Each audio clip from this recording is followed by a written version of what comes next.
Hello, I'm LuNEJuNE, and in today's video, I'll be showing you a cool strategy that my friend and I thought about. Remember in the last video where we tried Holy Sword Guardian Lunar to test out how good the new and improved Holy Sword was?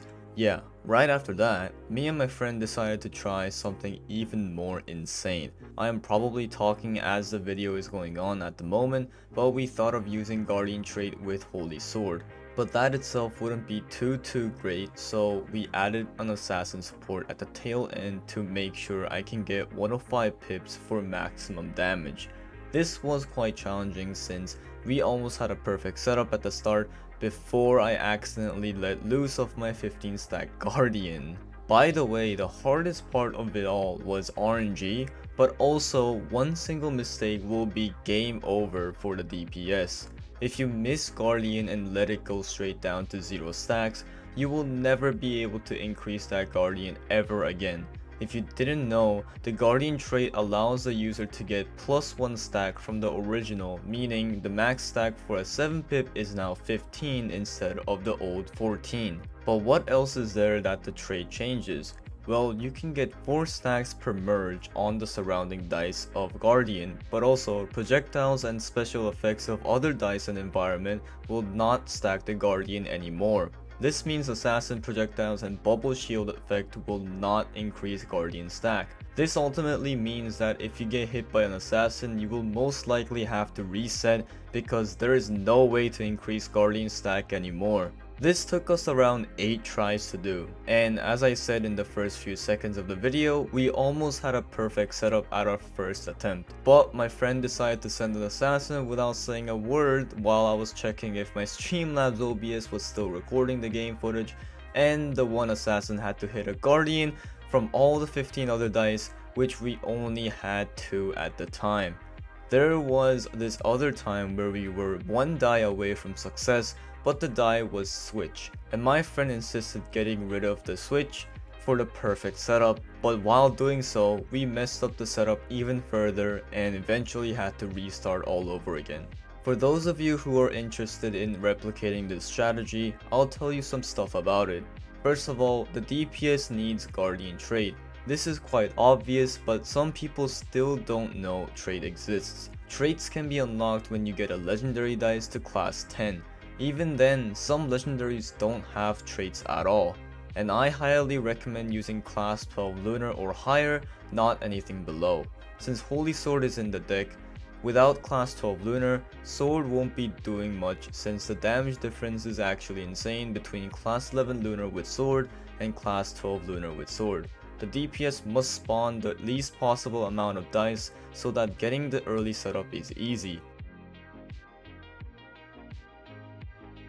The phase 1 would be the DPS getting 2 Guardian, 1 Switch, 2 Lunar, and maybe an occasional 1 Holy Sword for backup damage. This way your support has more chance of hitting the Guardians and Switch to get into phase 2. But I'm going to be the first to tell you that it isn't really that easy to hit 5 dice and to get them to all 7 pips.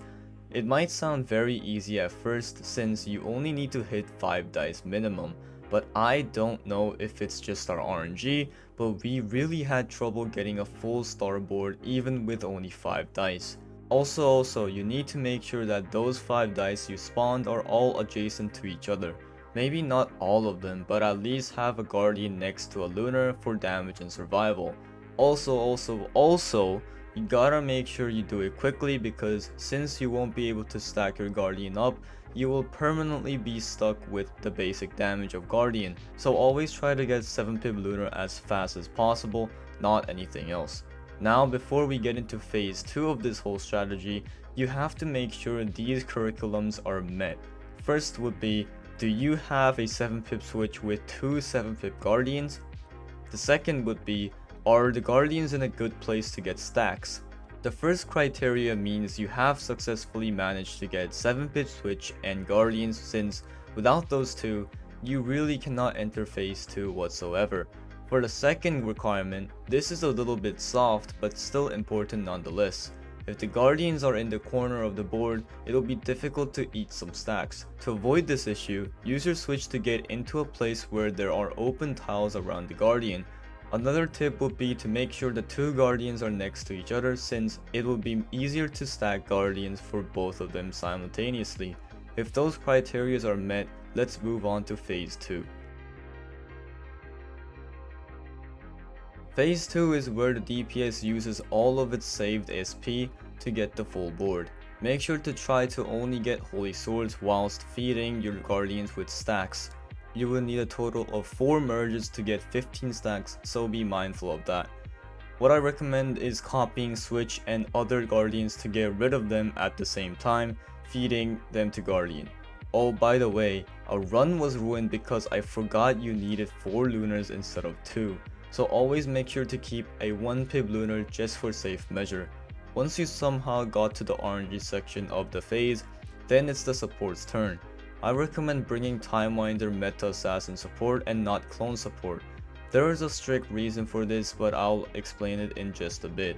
For Timewinder users, you would not want to spam assassins while using Timewinder. If you are in a call like what I did with my friend, the DPS can tell the support to only send 2 assassins at max per Timewinder rewind. This way it will be much safer for the DPS to switch dodge guardian. DPS should also be looking for opportunities to get divine swords as fast as possible. This may be tricky for amateurs and new players at switch dodging, but for veterans like you and I, you can try to get divine swords while dodging to save guardian. Just rinse and repeat this process and you'll eventually get to the end of the setup. This, however, won't go too far. I was able to get really close to wave 200, but that's only because I was lucky. Without snowball, taking out the slime boss is a nightmare, and I started to get hit by bosses at around wave 95 during slime, and that's not a good sign. I will try to do this strategy with snowball, but the stars must align perfectly in order to do it. So what I'm going to ask to you guys is, try to replicate this setup with the tutorial I've showed you, but use snowball instead. Also, the reason why I recommend Timewinder instead of clone is Timewinder at the end of the setup, you would have to remove all the dice on the support's board in order to save the run. If you have dice on your board as support, and if Gravitor is there, Gravitor will force merge assassins and your AFK DPS will not be able to switch dodge perfectly. So, to counteract this, you would have to remove all the dice on the board or have at least only 1 dice on the board. However, for clone, it is very tricky to get rid of all the dice since clone will constantly copy itself. So this is the reason why I recommend using Timewinder instead of clone. This is nowhere near efficient. It's actually shockingly bad for the amount of RNG and focus put into this, but nevertheless it was a fun experience at least. If I was using recharge, this would have been a lot easier and with scope board, but because guardian trait is fun to mess around with, we tried guardian trait, and to be honest, I don't think I'll ever try this setup ever again. Thanks for watching this video. I'll see you all in the next video. Peace. Where did you go when I needed you most? Where did you go when I needed you most? Needed you most.